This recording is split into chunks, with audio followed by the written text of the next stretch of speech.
But we have exciting speakers here, Joel and Arun today. So I don't want to take too much time, just a little bit of housekeeping here. We're running those meetups every month if you're joining us for the first time. Today, we will talk about Amazon DataZone and Data Mesh.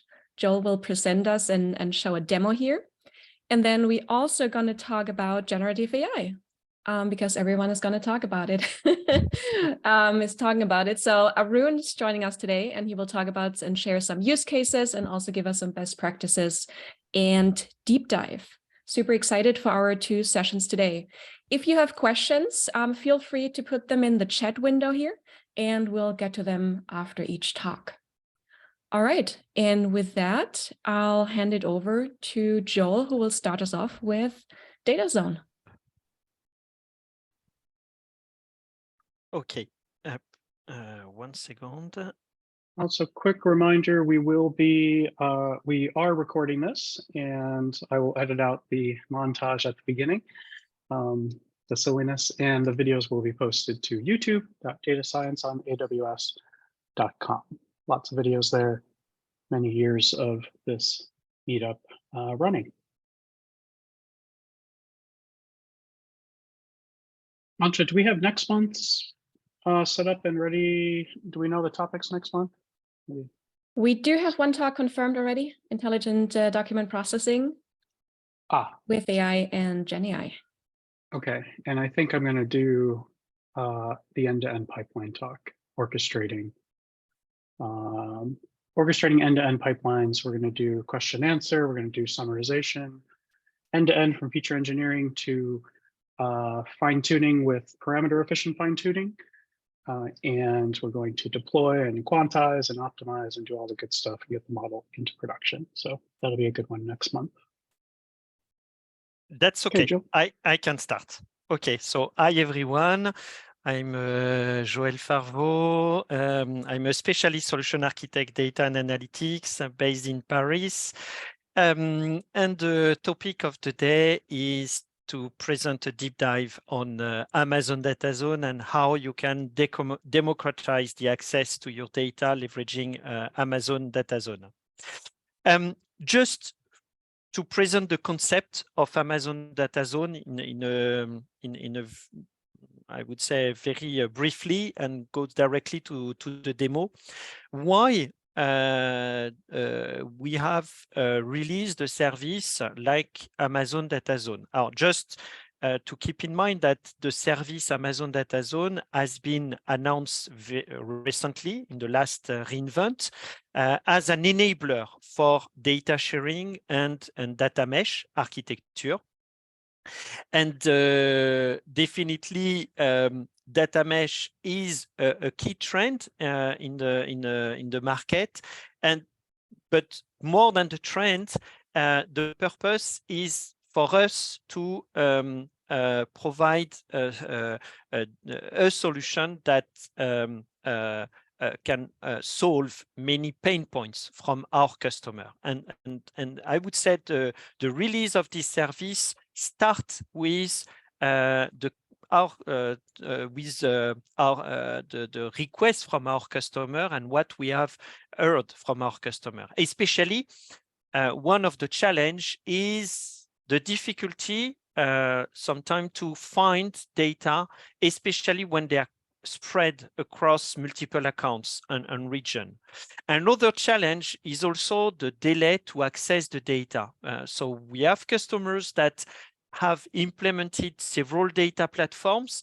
They are leveraging different technology stacks, but for them is a challenge to get access to the data and to have the data quickly. To get the data quickly. Another challenge is also the technical barriers that limit the access to the tools. And on that regard, one of the expectations from our customer is to also get a single environment that enable different users to collaborate both on data and the tools. So in one place to get access both to the data and the tools. And the last point is about data governance, because data governance is key is included already in our services, but what our customer expect is to have a simplified way to manage data governance. But the key topic that is solved by a service like Amazon DataZone is related to sharing data, because sharing data is a challenge. Is a challenge, especially when you are in the decentralized organization with a lot of data platform, and what you need is to break the data silo and to get access to the data wherever they are located in your data platform, and even to have the possibility to virtualize the access to the data, so without moving the data from one place to another, but you can access to the data whatever wherever they are stored, and access this data in a very simple way. Another point about sharing data is also related to the control over your data, because when you share the data, you can lose the control on your data, and in the context of regulated market or regulated activity, you need to get a clear traceability, auditability of who has used your data. So having those challenges, that's why we have introduced the concept of data marketplace, and especially data marketplace within an organization. So we are not talking about a data marketplace with third-party data. And on this topic, we have already a service that covers that need, which is Amazon Data Exchange, when you need to get access to third-party data. But in your organization, if you want to share data within your organization, that's the purpose of Amazon DataZone, which make possible to connect data producers with data consumers. So data producer, they can expose and publish their data set in this marketplace, and the data consumers can easily identify, explore, discover the data set and subscribe to this data set. If we go a bit into the detail of Amazon DataZone, highlighting the main components and having in mind those elements, you will you will have a better view of the feature and the functionality that can be provided by Amazon DataZone. So the first element of Amazon DataZone is related to the governance and access control. Governance and access control means that so Amazon DataZone will be able to define data sharing capability between the producer and the consumer, especially in the case that producer and consumer is using different accounts in a multi-account architecture. So this feature will be able to fulfill your data, whether you are using data lakes on S3, so using S3 buckets, or you are using cloud data warehouse with Redshift. Whatever the case, the governance and access control will be able to use the sharing of the glue data catalog and lake formation to get access to your data into your data lakes, or to use Redshift data sharing to access your data if they are stored on Redshift. The second feature is the data project. And remember, as part of the pain points, to get a proper collaborative space on which the data analyst, the data scientist, they can access the data and the corresponding tools. That's the purpose of data project.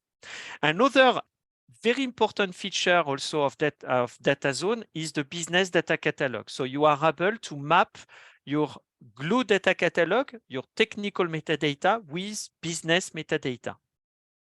And on top of that, Amazon DataZone provides a data portal, and through this data portal, anyone in the organization can explore the data set, browse the data set, and subscribe to a data set.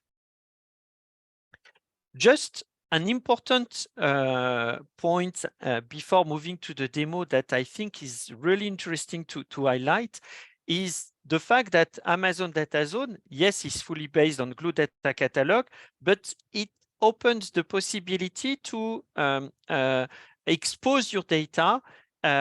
So whatever they are stored on data lakes or in Redshift, but also you can expose data sets that are stored in a purpose-built database such as RDS, or even on on-prem databases, or leveraging Amazon AppFlow, or even other third-party sources on which you can map these third-party sources with your Glue data catalog. And from that, you can get this data in Amazon DataZone, and you can after explore this data, even if they are stored in other AWS services or even in third-party sources.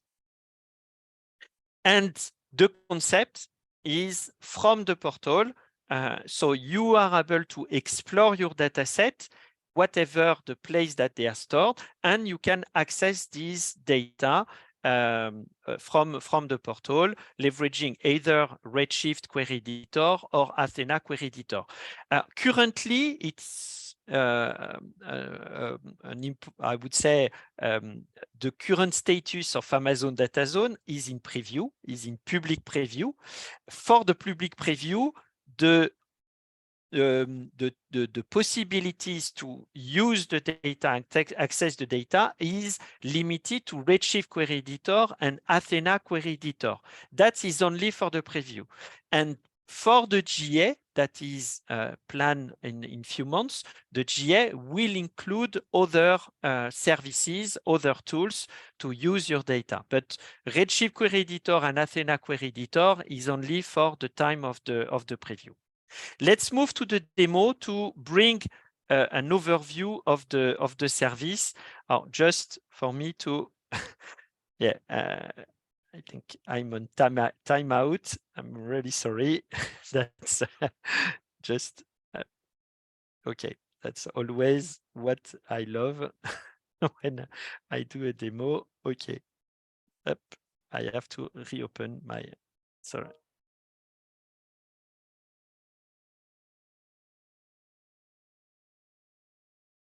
So DataZone, okay. So here I'm opening DataZone just so from the portal. So from the console, you will get the URL of the portal. So that is the portal.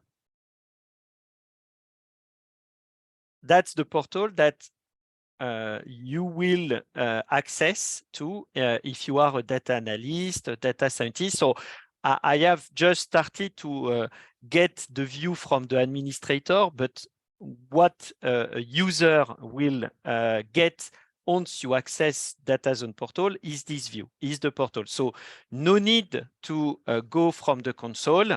The users can directly access DataZone from this web application, and from this web application, it uses AWS SSO to access the portal. So that is the overview of the portal, of the DataZone portal. So from there, you will get a view about the recent information or dataset that you have accessed.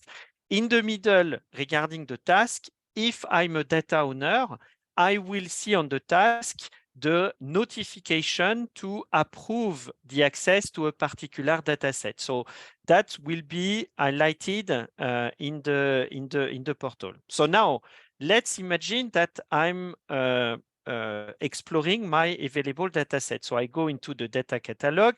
I have several options to explore my data set. Either I can use the free text search, and from there, I can search for a data set from the free text search.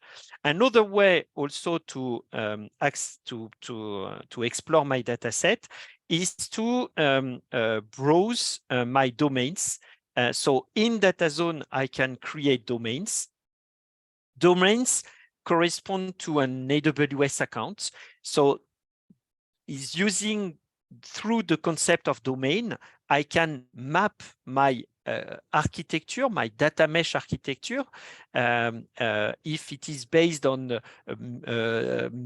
multi-accounts, if I'm using several accounts, I can map those accounts with domains. A domain can be either organizational domain or functional domain. So here in the case of my example, I have created a domain that is based on an e-commerce business. So I can have a domain related to retail sales, another domain on retail customer, another domain on marketing. And I can map those domains with accounts, and those domains can expose data set. In the case of my retail sales, I have exposed one data set, retail sales, and you can notice also that I can use also some filters to search on a particular data set, even using some business concept to search my data set. So once I have identified my data set, I can explore the information of my data set. So I can get some metadata related to my data set. What is interesting also in DataZone, you can, and I will present that just after, you can add additional metadata to your data set. So for instance, I have created a metadata, which is confidentiality form, and I can include these additional metadata to my data set. I can also include some other metadata, such as business metadata, that can be also added to my data set. By mapping those metadata with my data set, I can use those information. For instance, here I put the value confidential, so I can even search for my data set using confidential, and I will be able also to target my data set using the additional metadata that I have included included with my data set. If I go into the schema, so few elements on the right, you will see some information about the domain, the corresponding domain to my that is on which I have exposed this data set. I can see also what are the data stewards that are linked to my domain. And that's very important to have the data steward, because the data steward are the one that will receive the notification to approve the access to a data set. And I can also map globally my data set with a concept of my business glossary. When I go into the detail of my schema, I can see here the technical metadata, the technical columns coming from the Glue data catalog, which have been mapped, linked with business concepts. So for instance, here I have the technical name item SK that has been mapped with item of the catalog. So I'm able to map technical metadata with business concept. And here I can also get an overview of who has subscribed to my data set. Just one interesting point when I was explaining the additional metadata. So here, if I go here into, for instance, glossaries, and I will come back into that concept, I'm able also to get a list of business concepts that I have created. And for instance, I go into sales B2C and I can see a list of business concepts, and I'm able also to map those business concepts with my data set. So there is definitely this strong capability to not only manipulate your data using, I would say, the table or column names, but to manipulate your data, to use your data with business concepts. So that is what you can get when you are exploring a data set. After, if you are interested to subscribe this data set, so you can click on subscribe. When you click on subscribe, you have to select a project. So for instance, I can say, okay, I will be, for instance, I'm the retail sales producer project.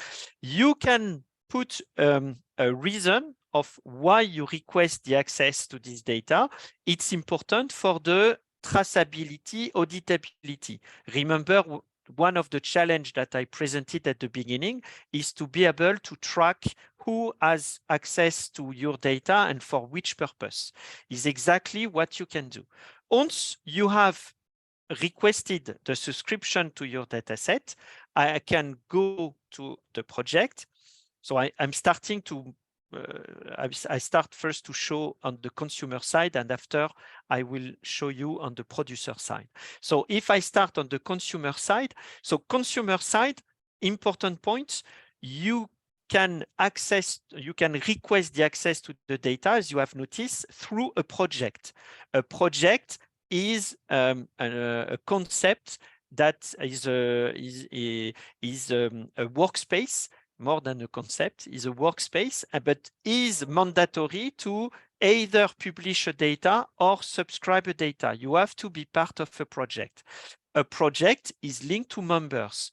It means that when you request an access to a data set, it's not individually that you request the access, it's the project that requests the access. And all the members of the project will get access to this data set. In the case of my demo, I'm the only one, so that's why I see only my my users. But I can add other users to this project. They can be either owner of the project, contributor, or viewer of this project. So when I have subscribed to this data set, so I can see here that I have subscribed to this data set. In that case on the right, so in the case of the preview, I have only access to Athena, but when it will be in GA, other tools will be included, other analytical tools. So from the portal, I can click here to Athena, and I'm able to open directly Athena.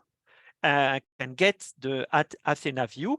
I will see here the data set on which I have subscribed that appears here in the left, and I can create my query, or even yes, I can use also a saved query if my project has created some queries that are already available, and I can access to my data set from Athena.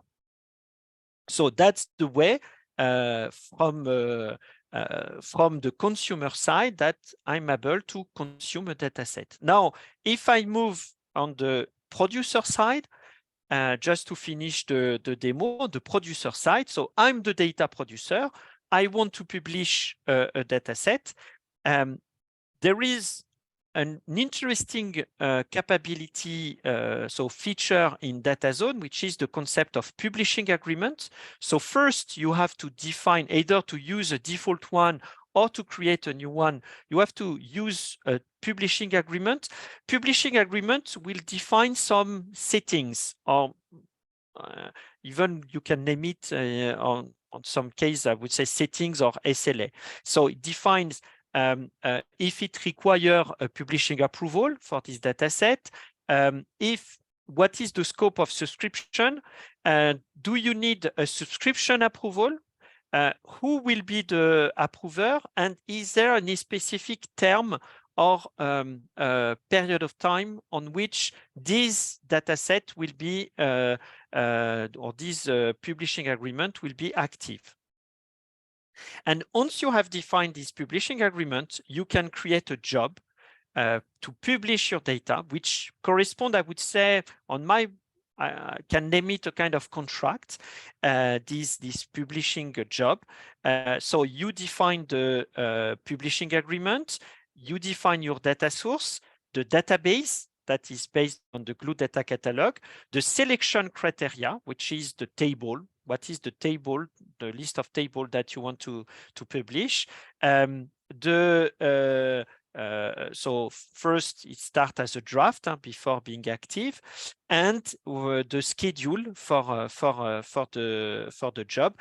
The schedule makes sense, especially if the data that you want to publish evolves over time. If the metadata evolves, it means that you need to create a schedule in order to take into account the fact that the metadata that of your data set will evolve.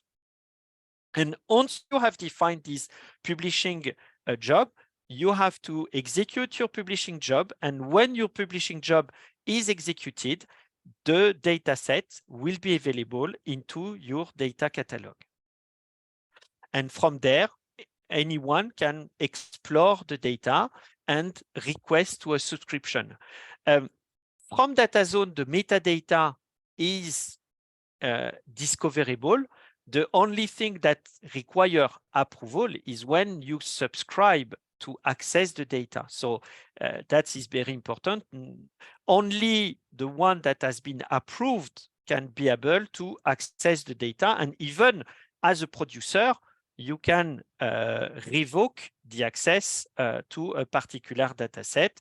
If I goes here to the subscription request, so the one that I've approved, I can view the request and I can revoke the access to a data set. So I can either publish a data set or revoke.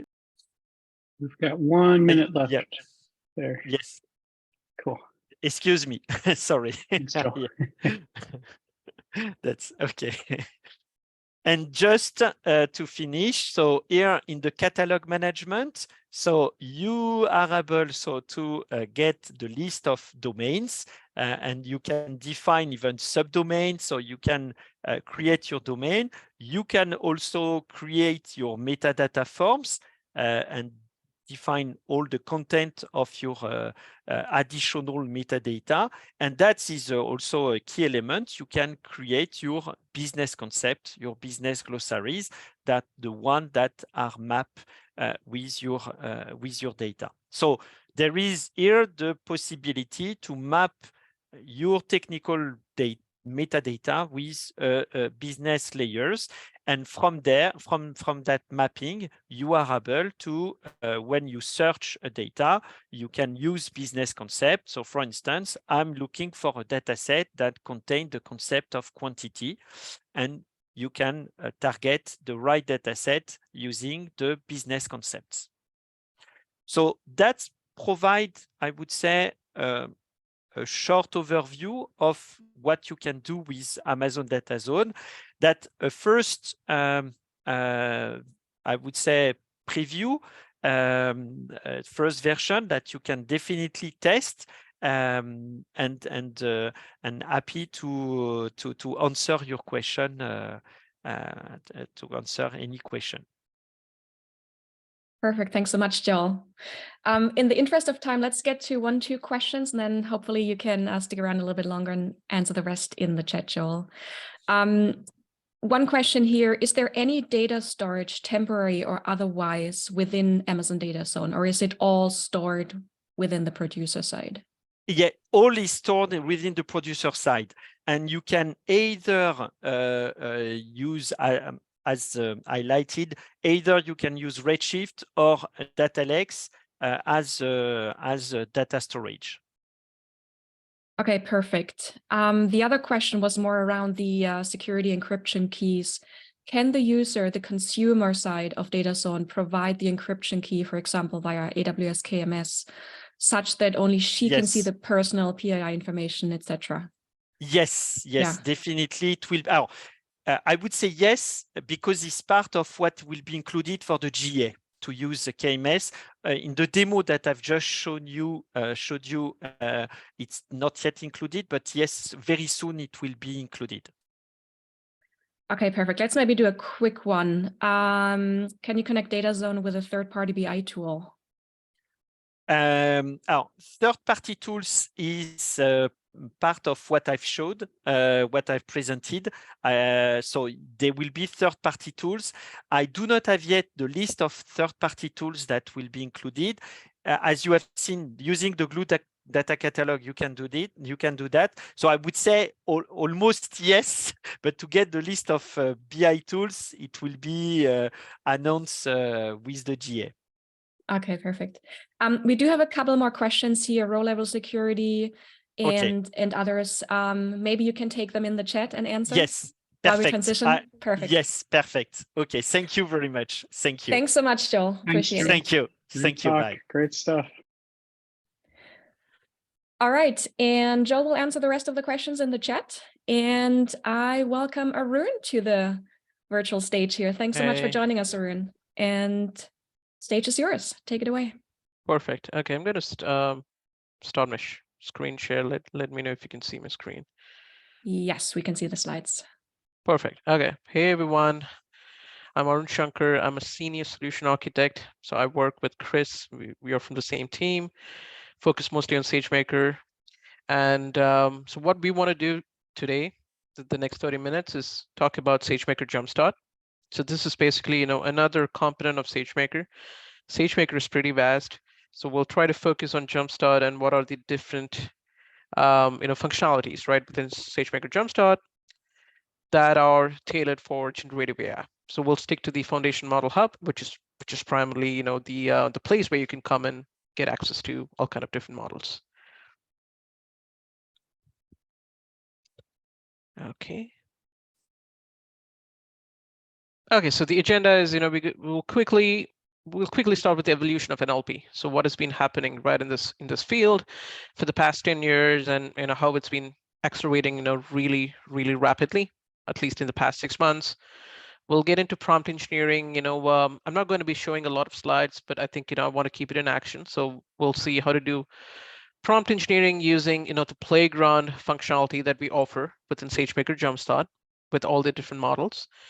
We'll also look into how can you take one or many of these foundation models, right?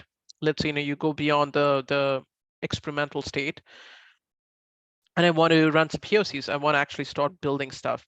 That's when you need to know how to take these foundation models and basically host them as endpoints, right? Real-time endpoints, or even batch inference for, like, how do you deal with hosting in general, right? Within Jumpstart. And then later we'll look into the different tuning strategies. So now you're getting past the stage where you're running some evaluation. You realize that I want to incorporate my domain specific knowledge to the models, right? So I want to do some fine tuning where it could be task specific or it could be domain specific. That's when you need to think through what are the different features, right, that are supported within Jumpstart as of today. So we'll look into the retrieval augmented generation, right, which is one flavor of tuning. And finally, we'll talk a little bit about operationalization. So that's the overall idea. I'm not going to be covering the roadmap because, again, right, we don't have a clean timelines on when future features will be launched. So let's skip that for today. So we'll stick to the top items, whatever we talked through.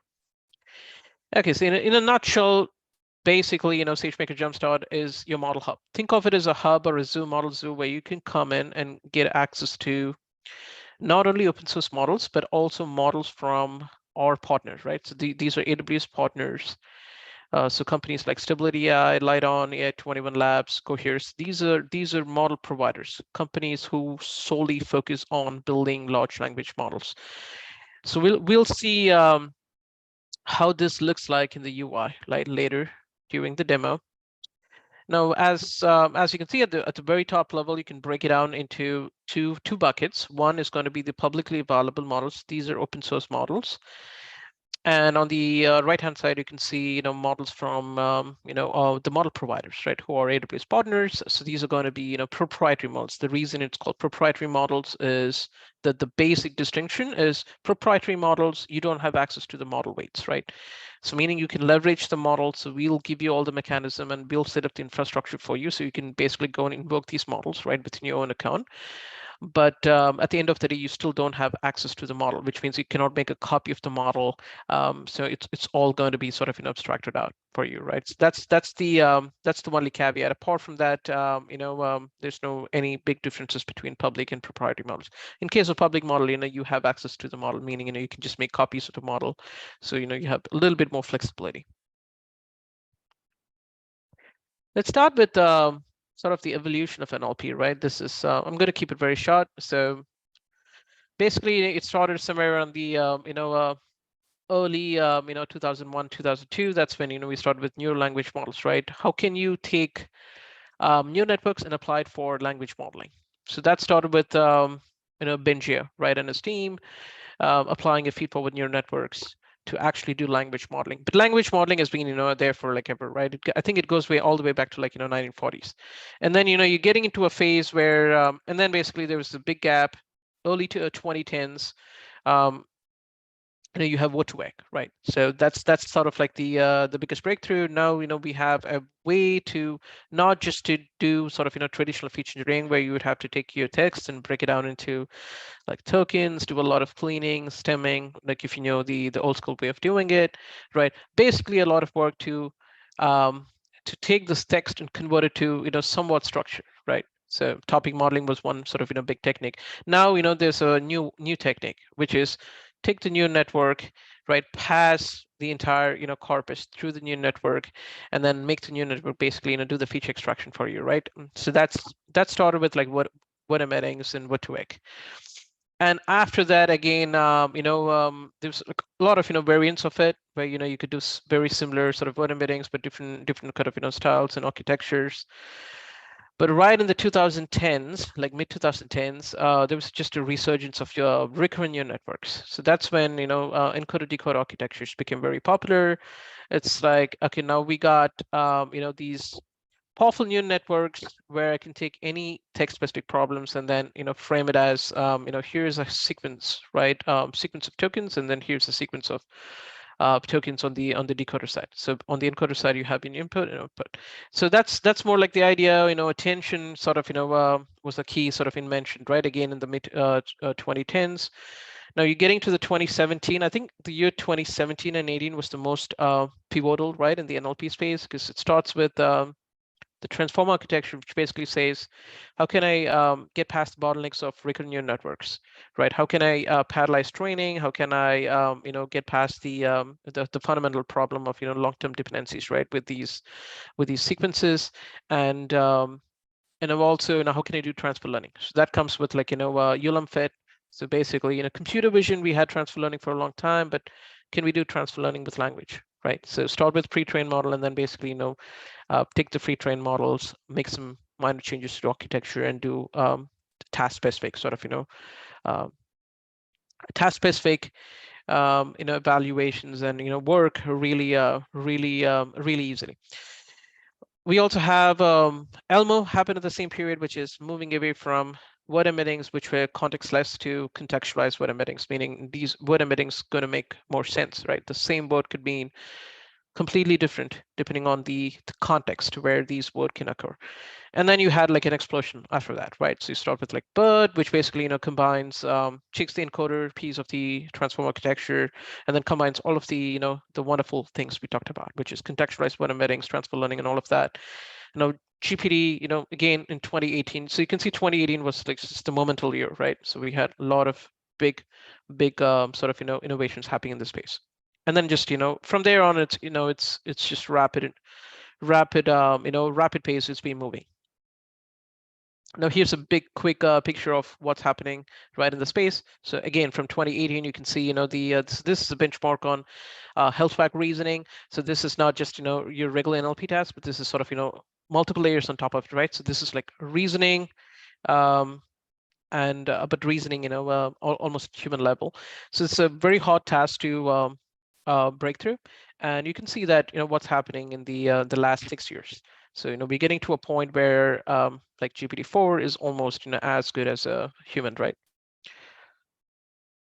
So the older paradigm, this is what you would normally do, like, you know, last year and a couple of years ago, is pre-train and fine-tune. So you would start with something like Barth, you know, or just, you know, all these different language models. And then you would make minor changes to the architecture. You'll change the, you know, probably the final layers. You'll add a different sort of, you know, head, right, depending on the task, and then you'll fine tune it for your task, and then you'll do inference with it. So that's the more idea. So which means, you know, for every task, you need a copy of the pre-trained model, changed a little bit, and then you would also have to work on fine tuning it. So that's the overall idea. But now we're getting to a point which is B and C, right? So getting to a point where you don't need anything, because if the model is large enough, it could basically, you know, can do pretty much, you know, any task, right, that is related to language in a text in a text generation way. So that's prompt engineering. So we'll go more into prompt engineering later.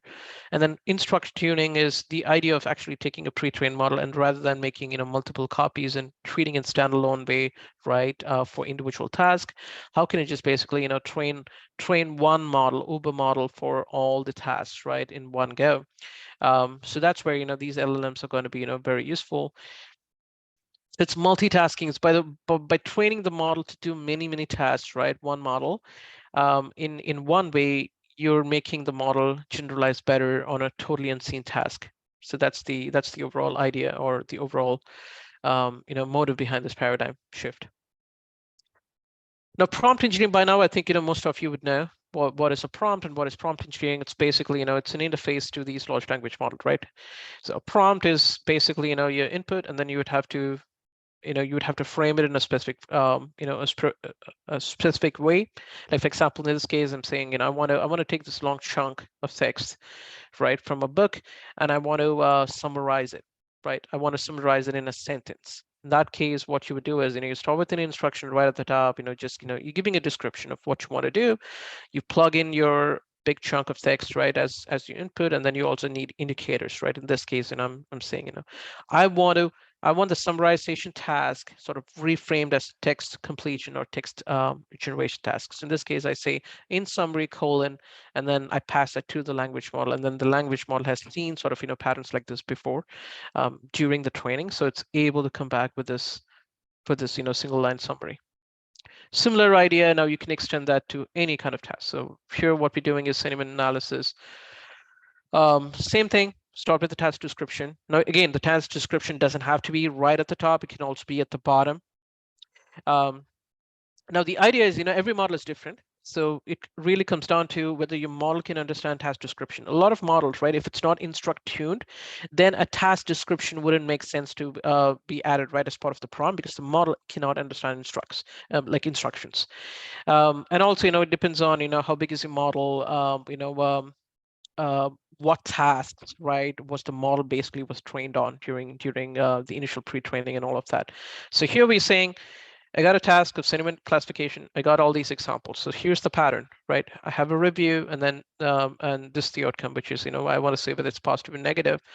I'm giving you 2 examples, kind of continue the same pattern for a third example or observation. Now that's actually input. Now that's the idea. Overall, this thing, like the concept, right, of actually prompting the model directly, like you're not making any changes to the model weights, right? So there's no gradient updates actually happening. It's basically, you know, just invoking the model, you know, with the prompt, and during the inference, the model is basically able to go and behind the scenes, right, just leverage what's already learned and spit out the possible sort of, you know, completion for you. This is called in context learning. Right, you could do it without giving it examples. We saw that the first example, right, the summarization. So that's 0 shot. If you start giving it examples, if you give it 1 example, it's called 1 shot. If you give it many examples, it's called n shot, a few shots. So that's the overall idea. You could also, you know, now we said the old school approach.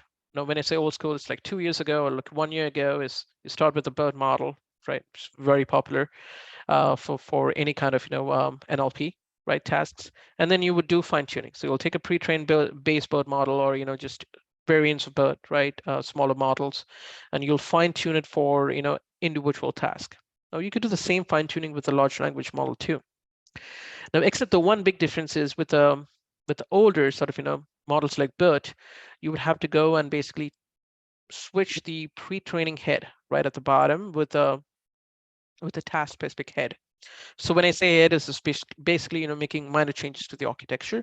Now, with respect to these LLMs, you could theoretically don't make any changes, right? You just basically take the base model, don't make any changes to the architecture. Instead, you could say that I'm going to just basically compile a list of prompts and completions, right? So input and output. So in this case, you can see in the rightmost picture, C order and then the translation in French. So that's basically text in text, right? So input text, output text. So you'll compile this and then basically go through the process of just updating or fine tuning the original large language model, right? So that's the big difference, which means it's easier. It's easier meaning you're not really making changes to the architecture. And then also the big difference is because the model is large enough, you could you don't need a lot of data for fine tuning. So you could get away with like 100 observations, right? You could go a long way with just 100 observations. That's the overall idea. That's the big differences. Let's go back to the browser. And let's see how to get to the Foundation Model Hub, right, in SageMaker. So this is your typical AWS console. And under this, you can see SageMaker. So I got to the SageMaker console, and you'll see an option called Jumpstart. So that's SageMaker Jumpstart. And if you go to Jumpstart, under Jumpstart, you'll see foundation models, right? Now I have access to this. If you don't have access, you can request access. 48 hours is the timeline, and you will have access to it, right, once you request access.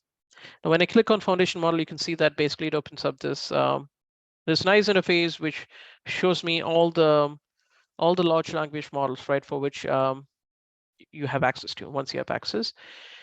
Text-to-text models, text-to-image models. So we have some stable diffusion models, if you're interested.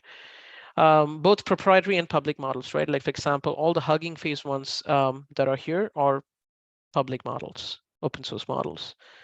I'm going to maybe, we'll look at the Cohere model, right? So this is a proprietary model. So this is coming from Cohere.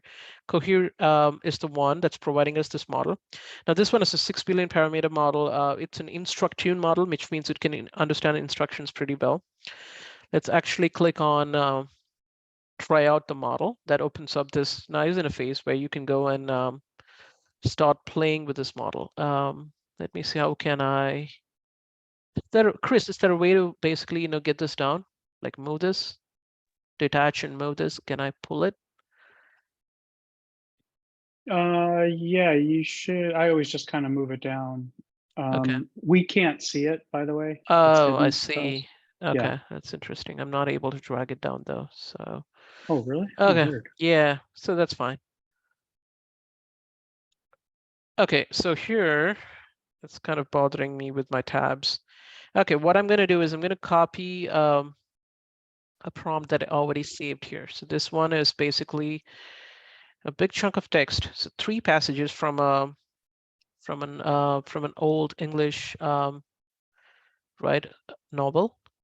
I'll copy it, and then I'm going to go and basically put it in the playground. I'll put it down here. So if you see the prompt, let me expand this. So it starts with context equal to, right? I'm just giving a little indicator that this is the context, which is this 3 big paragraphs of text from a prelude, right, of a novel.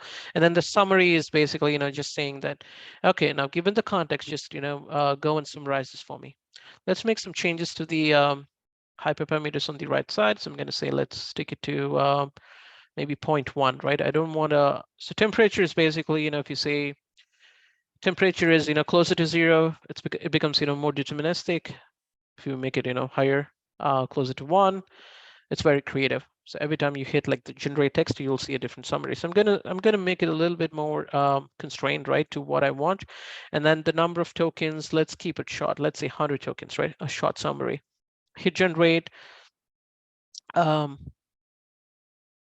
you can see that it's able to come up. Okay, it's not very clean, but you can see it's coherent, except it's not breaking out with the end of a sentence. So not a big problem, but you can see that it's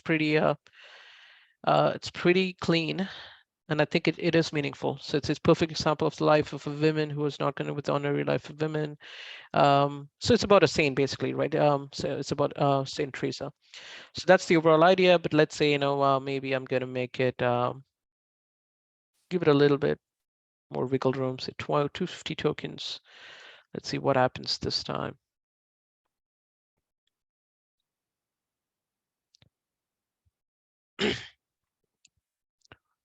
Okay, it's yeah, it is repeating. So you can see it's repeating a few sentences, but again, right, it depends on the hyperparameter. So in this case, you could say, okay, given it's repeating a few sentences, I'm going to say I'm going to like penalize, right? I'm going to make sure I can even say I want to penalize it a lot. So you shouldn't repeat any sentences at all. In that case, we're just forcing the model to say that every time you're generating text, don't pick the same tokens, right? So come up with something else. Now it's say you can see how it's varying, right, depending on what we prompted with, and all the conditions, right, we put it through. Interesting. Now let's go and look into a different task, which is a little bit more complicated. So this is NER, named entity recognition. Now, remember, this is a very small model. It's just a 6 billion parameter model, right?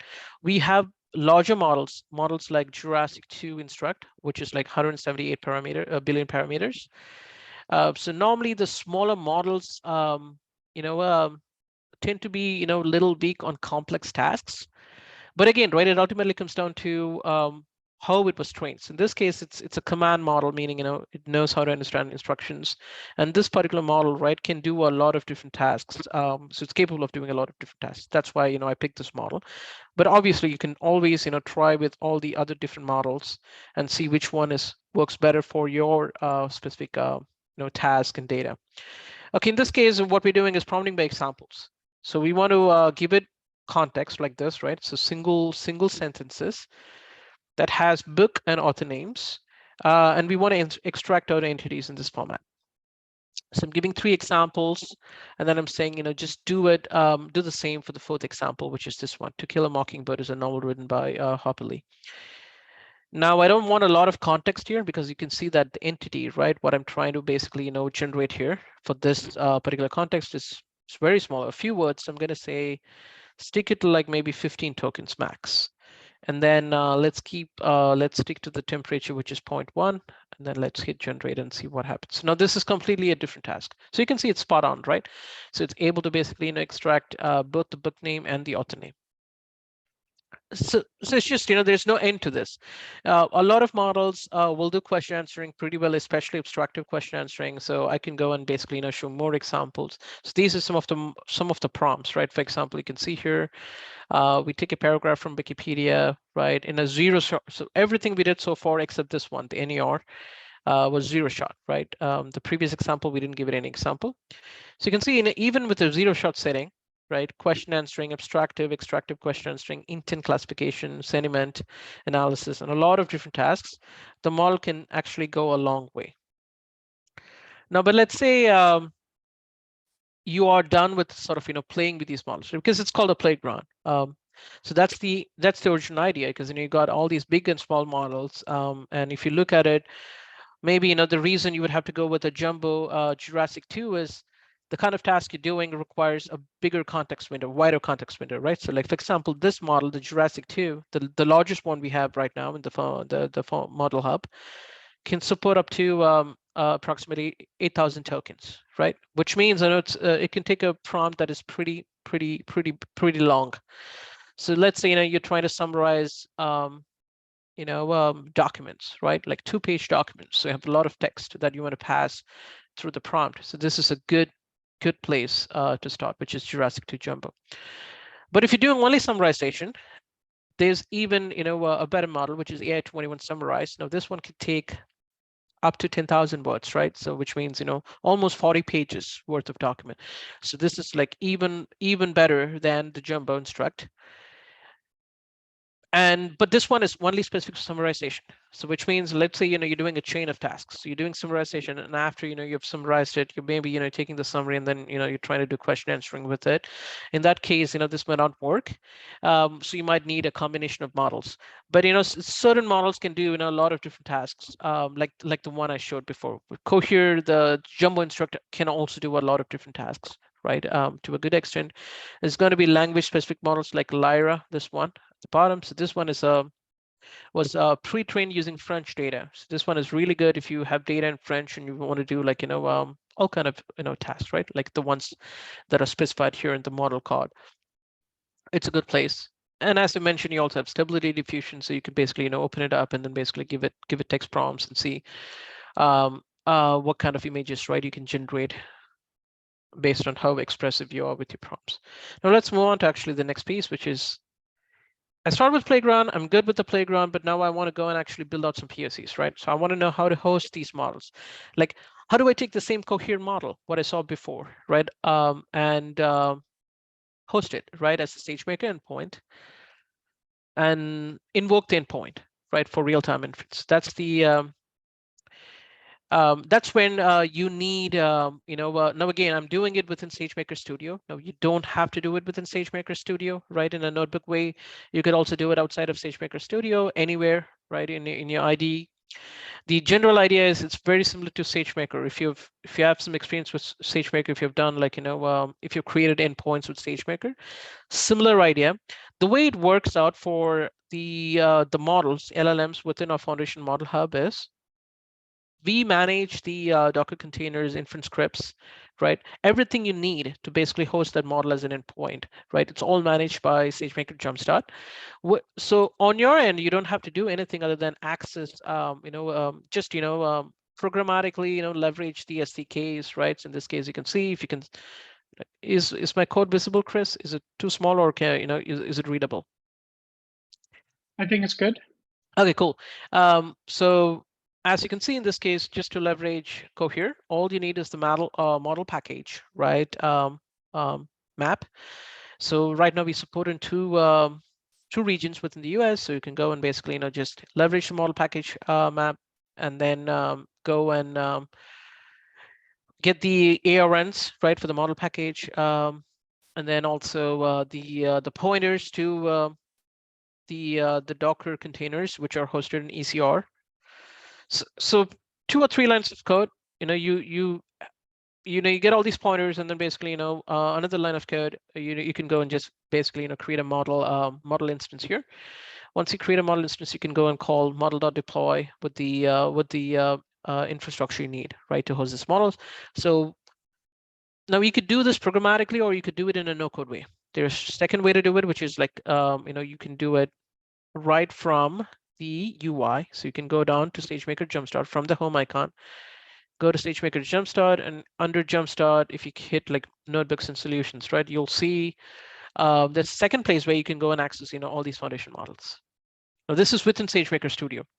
And let's say, I don't want to write any code. I would just want to go and basically create an endpoint. And then once I have the endpoint, I want to start building some, applications, right? Using that endpoint, you can go and basically do it this way. So in this case, let's say I'm interested in the open source model, Flan T5XXL. I can go and click on it, and then right in this UI, you can go and just basically, pick an instance, right? So we'll start with the lowest, the minimum, required computing need for that instance. So which is G512X large, right? Because this is a big model. The XXL is it's a big model. I think it is 30 billion parameters. I might be wrong, but you can always check it out. But you can see that just mentioning the type of instance, you could go and with one click, you can just deploy it as an endpoint, right? So that's one way to do it. Or you could just leverage the code way of doing it. Once you have the endpoint, you could just literally do whatever we did in the Playground, except you're going to be doing it programmatically, right? So in this case, I'm saying I want to create a marketing blurb for my new sneakers. So I create the prompt, and then once you have a prompt, you just invoke the model, right? So I have a runtime client in here. That's your typical SageMaker client. Call generate, right, method on it with the prompt, and then you'll get the response back. That's the overall idea. And Now, a couple of other things before we get into the next topic of actually, fine tuning and all of that.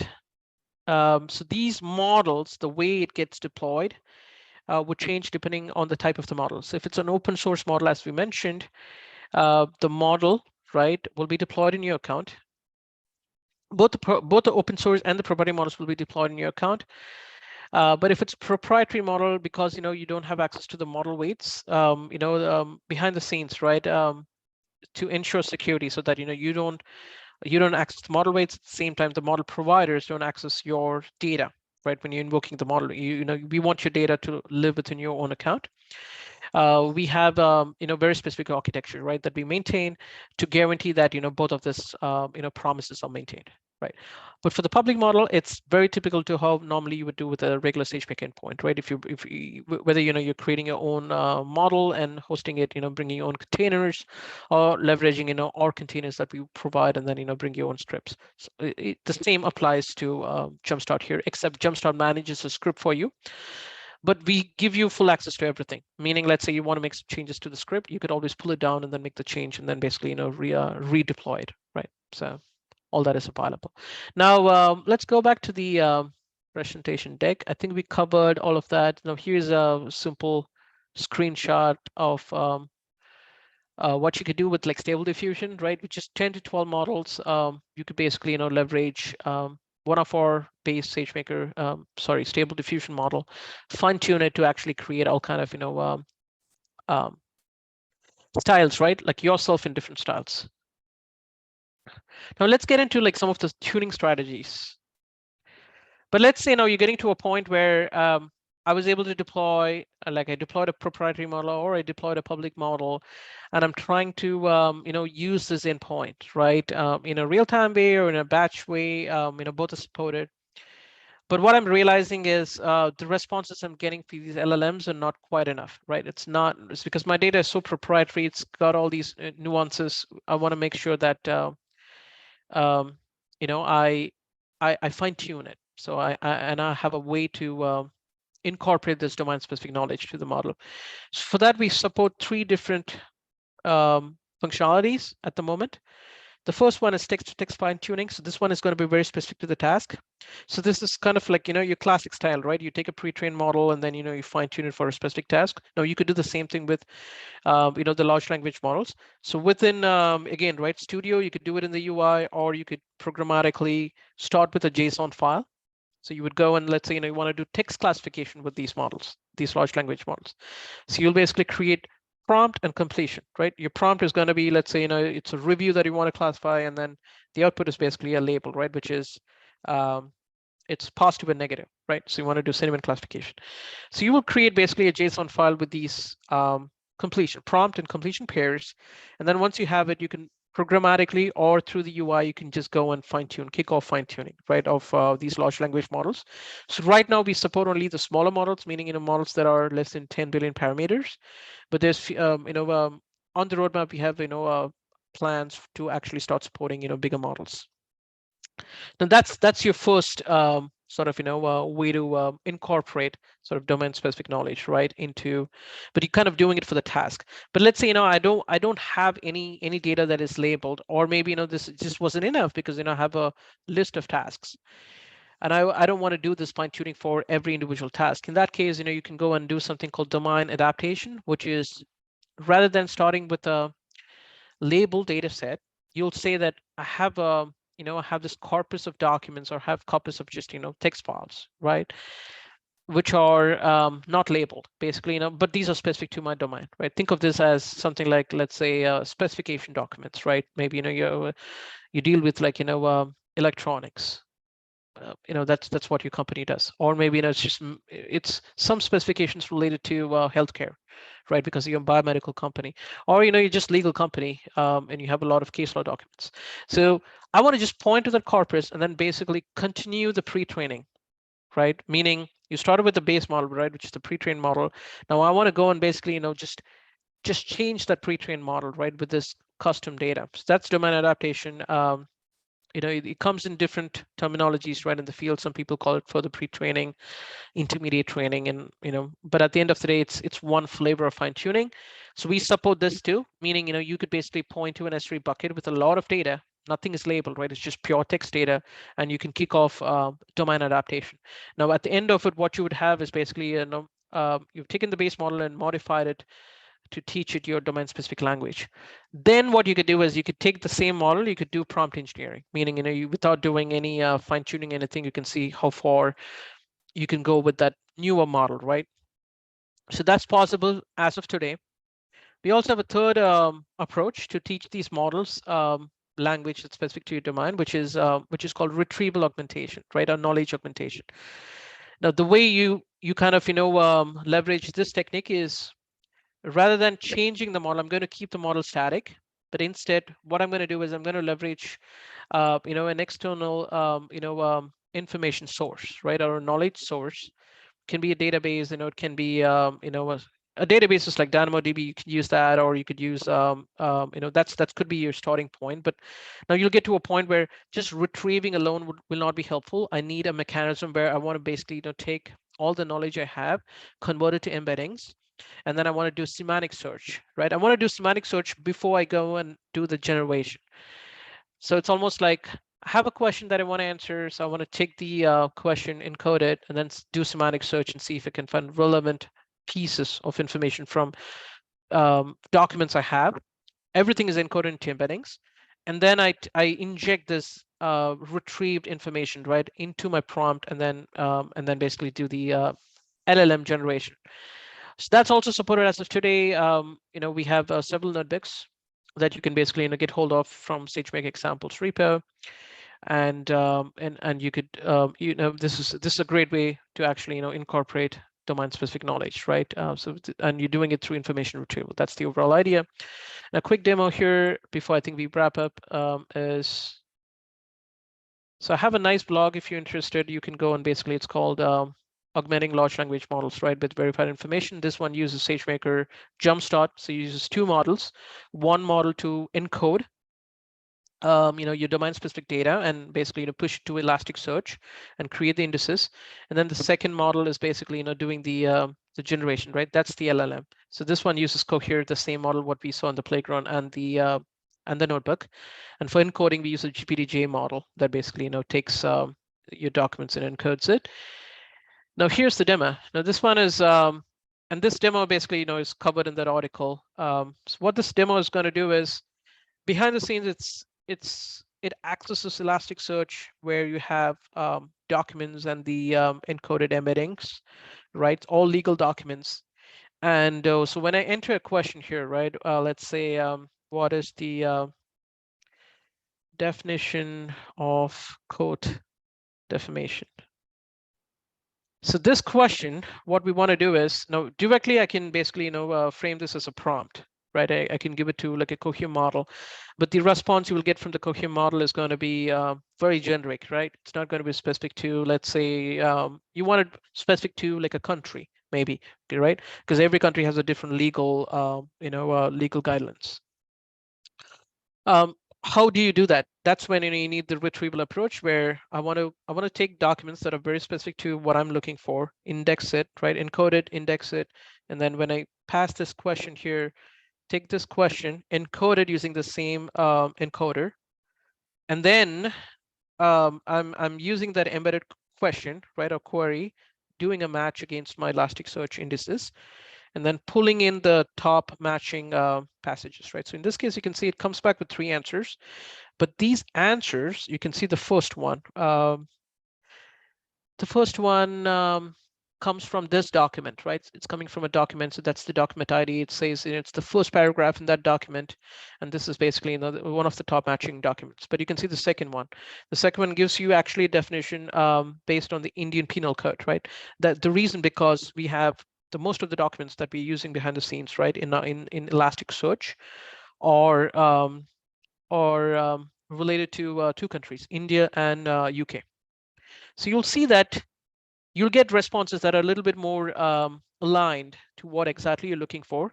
And this is also factual. It's going to be more factual, because before you actually pass it to the model, you did a first pass where you pulled it from a verified information resource, and then you're injecting that as context, right, alongside your prompt. So that's the overall idea. And then now this can be done in so many different ways, right? So you could do it using Elasticsearch. There's also Kyndra, if you're aware of it. It's a AI service that's fully managed by AWS, so you can leverage Kyndra. Or you could so this is the architecture. What we did, like what we showed in the demo, basically is doing all of this, right? So it's leveraging OpenSearch, which is AWS managed Elasticsearch. But there's an also, a pure way to do it, meaning, I don't want to use Elasticsearch because I don't have a lot of documents. So I can basically, put all my, all the embeddings, right? All the indices, just, I want to host it in memory behind a SageMaker endpoint. You can also do it this way, which is now you have an architecture which fully runs within SageMaker, right? So you need 3 endpoints, 1 endpoint for your embedding model, and then you encode, right? You encode your data, and then once you have it encoded, you push it to S3, and then you can pick it up from there, right? Using SageMaker training to actually go and train your indices. So you're creating your indices here, right? So using K-NN algorithm, and you're using phase.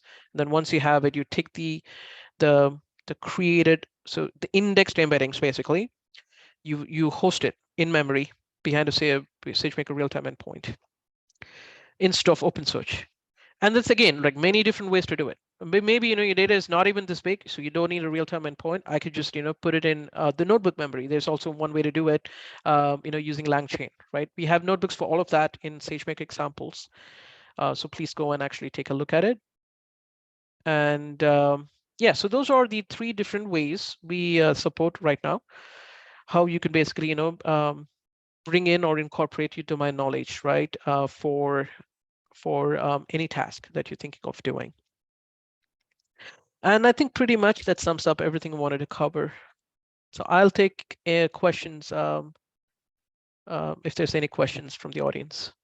Yeah, thanks so much, Arun. That was awesome. We answered a ton of questions already in parallel here in the chat. One of the last questions here that came in for the last demo, which model did you use to extract the embeddings? For the embeddings, using a GPT-J model. So that's available, GPT-J -J. Okay, GPT-J 6 billion parameter model. And this one is, I think it's a quantized model, so floating point 16. Yeah, but there's just more models available. Okay, perfect. And yeah, a lot of questions discussing the newly announced Amazon Bedrock service versus Jumpstart. So I think, yeah, we spent a lot of time here discussing it. Jumpstart being a hub, an ML hub, you still have to provide, select the infrastructure for the fine-tune, etc., for the deployment, right? Yeah, it's very high level, meaning 4 lines of code you could basically do inference with it, except we also give you the recommendation, right? Like for this model, this is the instance. But one extra thing you would get with Bedrock is all that would be abstracted out for you. It's just a blanket API, and the pricing would also be very different. So you're paying more for the tokens, and you don't have to worry about infrastructure at all, right? So it's very similar to how sort of other competitors work in the space, right? Like OpenAI. So you go and basically just point to the model, choose the model, and then you could just directly invoke the model, right, with one API call. So that's a similar idea for Bedrock. Basically a fully managed service. Yes, completely managed.